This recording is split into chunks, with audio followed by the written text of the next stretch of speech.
What's up, everybody? I'm back, you're back, we back together. My name is Crystal. We are in the 4th week of our series based on a book in the Bible called Galatians. During this series, we are talking about some of the goals we have for our faith. And before we jump in today, I want to start by taking a poll. By a show of hands, how many of you love school? Like love school? Is it any back there? A few of you.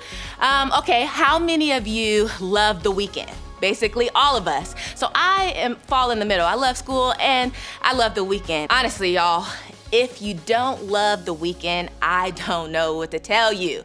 After a long week, there is nothing like making it to the weekend. You work hard, you go to school, you have practice, you are in class for 5 days straight, but come Friday afternoon, you finally get the chance to kick off your shoes and relax your feet. At least for a moment, the only question you have to answer is, what will I do with my freedom? So what will you do? I'll tell you what I'll do. I remember this one time, I grew up in a home, a lot of siblings, and my mom never really allowed me to go to any of my friends' house without either her or my sister coming along. And I remember this one time I, mustered up enough courage to ask my mom, could I go to my friend's skate party? And it was gonna be all of our friends from school and her parents were gonna be there. And so I told mom, hey, I did my laundry, I cleaned my room, I finished all my homework, and my mom literally looked at me and she was like, you have done all those things, so you can go to your friend's skate party. I was thrilled because I never got to get out of the house, at least by myself. So we went to the skate party. I was excited, yes, about the cool skates. I was excited about eating pizza and having slushies and playing the arcade game. But what I was really excited about was that I didn't necessarily have to take my sister with me and I can just be myself with my friends. And so it was super fun, the best weekend that I ever had. And I know some of you probably share some of the same experience as me. And so in this series, we've been talking a lot about freedom and what it looks like in terms of our faith. We said that because of Jesus, we have freedom to live our life to the fullest. I mean, the highest height. Freedom is the goal. And even if you don't feel like it right now, as a middle schooler, the truth is you actually do have a lot of freedom in your life. You have the freedom to decide what to do with your words, your actions, your thoughts, and even your choices. Even if there are rules and boundaries in your life, you ultimately have the freedom to decide how you respond to them. And there we are on a Friday night, sitting there wondering, boggling our minds, what to do with the freedom of our weekend. But I think every single day, we have the choice to decide what we do with the freedom in front of us. The question I think you and I are asking all the time is this: what should we do with our freedom? As followers of Jesus, this is an especially important choice. Why? Because how we use our freedom to impact others says something to them about Jesus.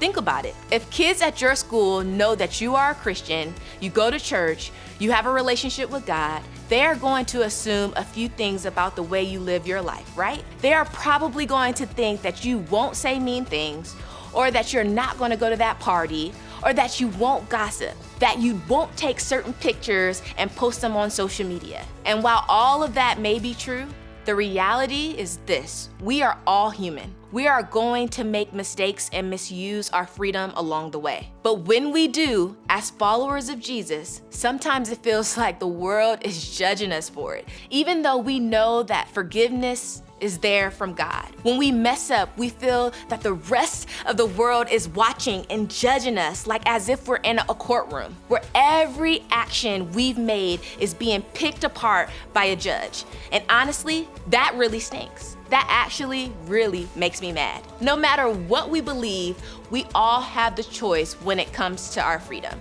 We can use it to love others, or we can use it to be unkind to others. And one of the ways a lot of us experience the unkindness is through judgment. I don't know if any of you ever been in a courtroom, but you've probably seen it on TV or something. And they use a gavel when they're going to make a decision or when they want the courtroom to be quiet. Don't look too close. I just want you to use your imagination. Maybe you've been on the receiving end of some of that judgment. Maybe you went too far in a relationship with someone and you felt judged. And that's judgment. Or you got caught in a lie with a friend. I have too, a few times in my life. Or you spread a rumor that really hurt someone. And even though God has forgiven you, you can't seem to escape the judgment of everyone else around you. Or maybe, just maybe, you are using your freedom to judge other people. Maybe you see students who come to church every Sunday who don't live out what they believe the rest of the week. And instead of showing them kindness and grace, you judge. You do this. Sorry. You make assumptions about who they really are based on what they post on Instagram. Oh, that's really a hard one, because I do that too sometimes. And so this is for me and you. Or who they hang out with. Or what they wear. Or the language they use, you know? Or who they date. He's just not good enough for you, you know? No matter how many times they show up to church or small group, you keep score of what they are doing that doesn't live up to what you think they should be doing. Even if you never say it out loud, you're thinking it in your mind, passing judgment every time you think about it. Listen, I know that was a little loud, but maybe you are not sure of what you think about this whole faith thing. You're not sure if you even believe in God, or you're trying to figure out what faith actually looks like in your own life. Remember that question we asked a few minutes ago? What should we do with our freedom? I think the problem is a lot of us are using our freedom to judge the way others are using their freedom. We are banging the gavel every time we judge someone based on their choices they've made or who they are. And when we make judgments, the goal of our freedom, I think we are not actually using our freedom at all. I actually think we are wasting it. The good news is this, that we've got an answer for this big question about freedom in the Bible. Not only does the Bible tell us that we have freedom because of Jesus, but it also gives us direction on how to use that freedom well. A guy named Paul actually offered some advice on this very thing in a letter to people living in a place called Galatia. The letter is found in the New Testament of the Bible, and it's called Galatians. When he was writing his letter to the Galatians, Paul wanted to address one of the problems he had heard about in the church. Apparently, some of the people in the church of Galatia were struggling to get along with one another. In other words, they were using their freedom to fight with one another. So Paul wrote this to help them out. For you have been called to live in freedom, my brothers and sisters, but don't use your freedom to satisfy your sinful nature.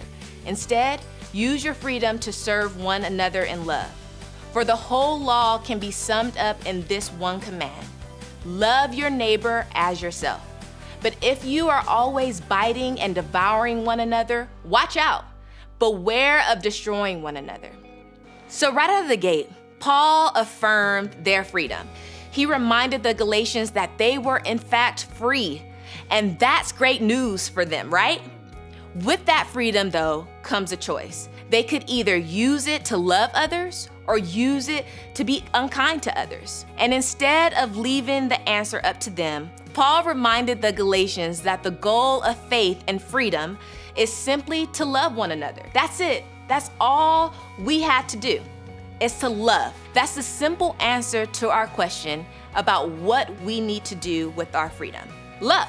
So what does that mean for us? Well, one of the ways we struggle with being unkind to one another is through our judgments. So if we want to use our freedom the way Paul has suggested us to do so, it means that instead of pointing fingers, judging, and keeping score of everyone else's sin and mistakes, we are simply supposed to love.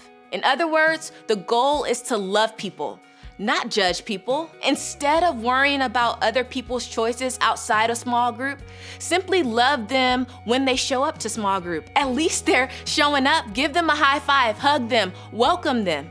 Instead of thinking about all the reasons they maybe shouldn't be welcome at church, simply love and welcome them anyway. Instead of fighting, talking, worrying about the behaviors, actions, and choices of other people, drop that judgment and simply love. I mean, what would it hurt? Isn't that the way we all want to be treated anyway? If you are feeling a lot of judgment from others, wouldn't you say you could benefit from a little more love? Imagine what our schools, our churches, our small groups might be like if we made the choice to follow the command God gave us to love others the way we want to be loved. Imagine the way we'd reflect Jesus to others if we remember that the goal is to love people, not judge people. Just take a moment to look back at what Paul said will happen when we use our freedom for something other than love. But if you are always biting and devouring one another, watch out! Beware of destroying one another. Now, I don't know about you, but this doesn't sound great to me. Devouring, biting, destroying, not what I want for my school, not what I want for my friends, for my church, for my small group, or even my life. But to be honest, that's what will happen when we use our freedom the wrong way, when we choose to use it to be unkind to others instead of loving them. But judgment, really has the potential to destroy love. Think about it for a moment. A rumor has the potential to destroy a reputation. A harsh word has the potential to destroy the confidence of someone else. A rude welcome at church has the potential to make someone never want to come back again. But it doesn't have to be that way. We have a choice. You have a choice. And since we have the freedom to choose, we need to choose love. Listen, y'all, the goal is to love people, not judge people. So let's start by asking a question. How are you using your freedom to judge? I can only imagine that you have a few people at school or in your neighborhood or in your small group who you have some strong opinions about. Opinions that aren't all positive. What are you doing with those opinions? Do you join in and talk about those people in a negative way? Do you make it your responsibility to point out their flaws but hide behind yours?